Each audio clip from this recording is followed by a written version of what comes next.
श्री शिवाय नमस्तु। शुक्रवार के दिन अगर शंकर के मंदिर में जल चढ़ाया जाए तो नारी का अखंड सौभाग्य होता है। शिव महापुराण की कथा कह रही है कि दुनिया के सारे तीर्थ नहीं जा सकते, पृथ्वी की सारी नदियों में स्नान नहीं कर सकते,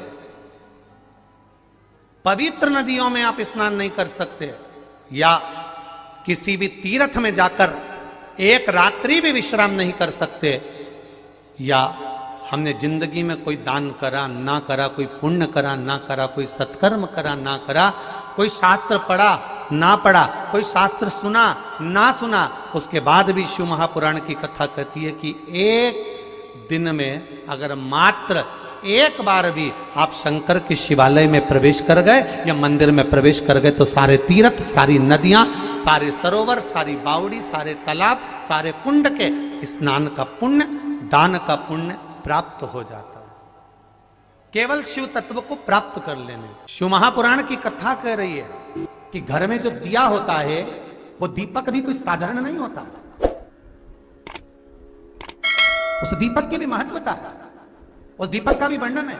महाराज एक बात और बहुत अच्छे से सुनिएगा, शायद आपकी जिंदगी को सवार हो, शायद आपके जीवन को सवार हो।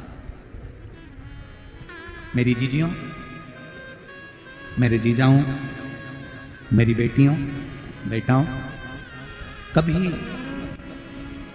कभी मौका लगे शंकर भगवान के शिवलिंग के पास में आप बैठे हैं, यहां तक शास्त्र कहता है कि घर में अगर किसी को बहुत तेज बुखार आ गया है, बहुत तेज बुखार, और बच्चा उस बुखार में तप रहा है, बहुत तप रहा है, महाराज तुम जिस दिए में भगवान की आरती उतारते हो, जिस दिए से तुम भगवान की पूजन करते हो,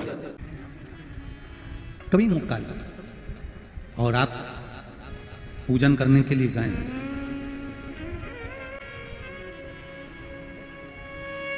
कभी पूजन करने के लिए, और आपको शंकर भगवान के शिवलिंग के पास में या शंकर भगवान के शिवलिंग के ऊपर कनेर का अगर पीला फूल देखा है ना आप लोगों ने, अरे बोलो तो जमके, देखा है? कनेर का यदि पीला फूल शिवलिंग के आसपास में या शंकर भगवान के ऊपर कहीं रखा हुआ भी दिख जाए,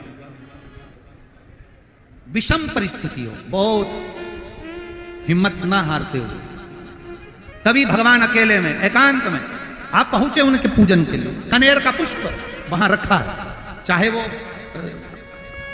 वो जलाधारी पर रखा हो, चाहे वो शिवलिंग के पास में रखा हो, शिवलिंग पर रखा हो, उस कनेर के पुष्प को अगर आप 5 जगह का स्पर्श कराकर अपने हृदय की बात कहकर वापिस महादेव को समर्पित कर देते हो तो भी मेरा महादेव तुम्हारे दुख का निवारण कर देगा।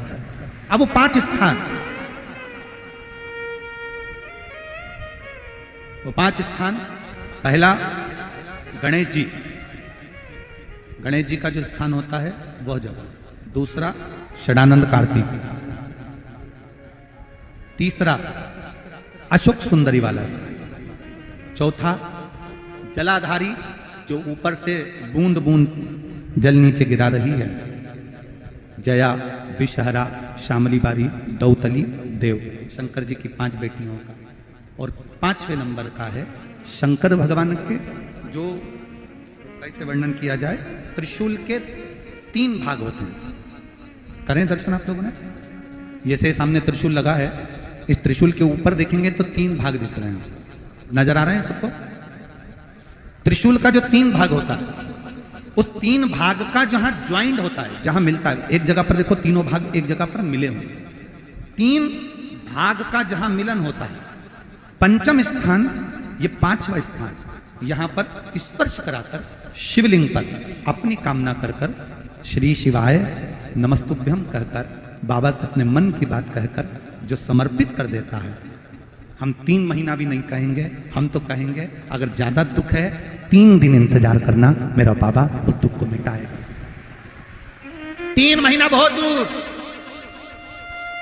पर करना है दिल से।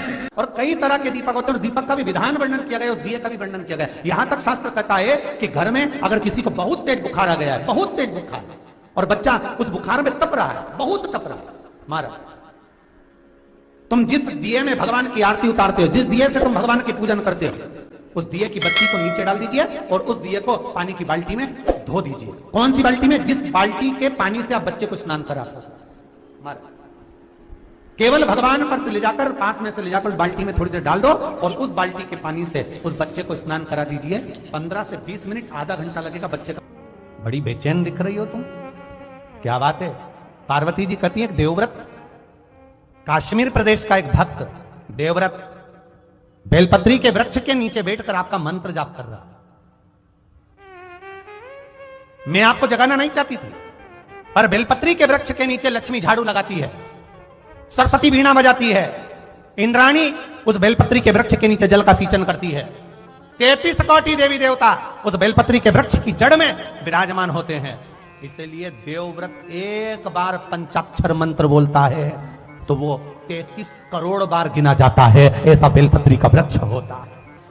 बेलपत्री के वृक्ष के नीचे एक बार अगर भगवान का नाम लिया जाता है तो वो 33 करोड़ बार, 33 कोटि बार गिना जाता है। एक मंत्र केवल नमः शिवाय, ओम नमः शिवाय, ओम नमः शिवाय, 33 कोटि बार गिना है। 33 कोटि, कितना सुंदर लिखा है। फिर वही वाली बात आ गई जो पहले कथा में कहा, अपने लिए अच्छा वाला घी छाट के लाना, अच्छी कंपनी का लाना, और जब यज्ञ करने बैठे, पूजन करने बैठे, हवन करने बैठे, भगवान का कोई पाठ पूजन करवाई, पूजा वाले दुकान पे बोलना कि पूजा का घी चाहिए। तो वो पूजा का सामान बेचने वाला भी चतुर था, उसने पूजा का ही घी दिया। तो इन्हें पूछा, भैया ये घी कितने का? तो क्या 80 रुपए का? तो 80 रुपए का आधा किलो? तो क्या पूजा का है? विचार करिए जरा। अब और मांग कितना रही है? बस बेटा सीए में पास हो जाए भगवान, इसीलिए मैंने पूजन कराई। अब भगवान बोल रहा 80 रुपया का घी हमको लगा रही चूना,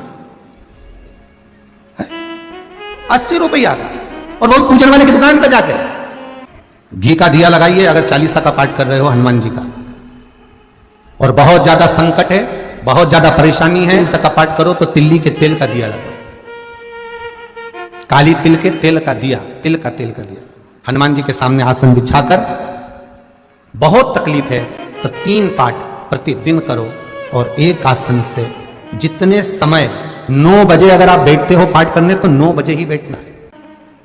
अरे हमारे सीहोर में घड़ी पूजा की दुकान है, हम अब कई परिचित हैं, उनके यहाँ चले जाते हैं। हमने पूछा क्यों रे तुम्हारे तो सारा अगरबत्ती रखी, धूप बत्ती रखी, दिया बत्ती रखी, सारी रखी, ये घी का पैकेट भी रखा, उसमें नाम भी लिखा है, ये काय का घी असली है भगवान की? अरे गुरु जी कोई असली है?